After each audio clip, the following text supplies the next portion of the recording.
تیرے اوصاف حمیدہ، اس منہ سے بیاں ہو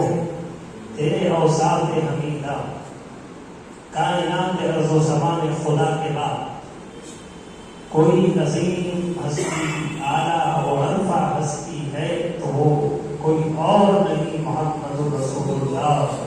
صلی اللہ علیہ وسلم کی ذات اقدس۔ آپ صلی اللہ علیہ وسلم کی ذات اقدس کے اوصاف حمیدہ، اخلاق حسنہ کے بارے میں ایسے الفاظ کہاں سے ڈھونڈیں جن سے کما حقہ آپ کی مدحت بیان کی جا سکے، کما حقہ آپ کی تعریف کا حق ادا کر سکے۔ ایسی زبان کہاں سے لائے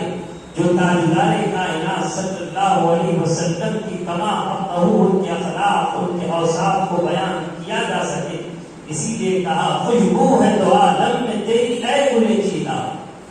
خوشبو ہے تو عالم میں تیری اے گل چیدہ، کس منہ سے بیاں ہو تیرے اوصاف حمیدہ۔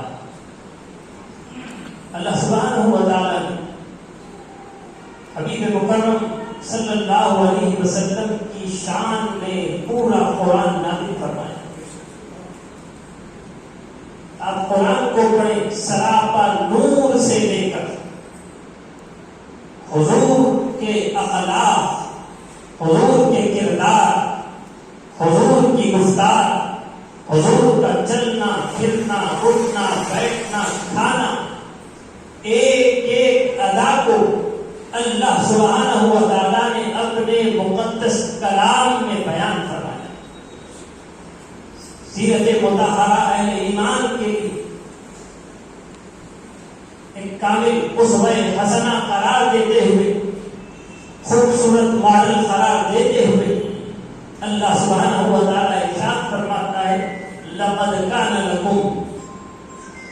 فِي رَسُولِ اللَّهِ أُسْوَةٌ حَسَنَةٌ، تمہارے لیے رسول اللہ صلی اللہ علیہ وسلم کی ذات میں نہایت ہی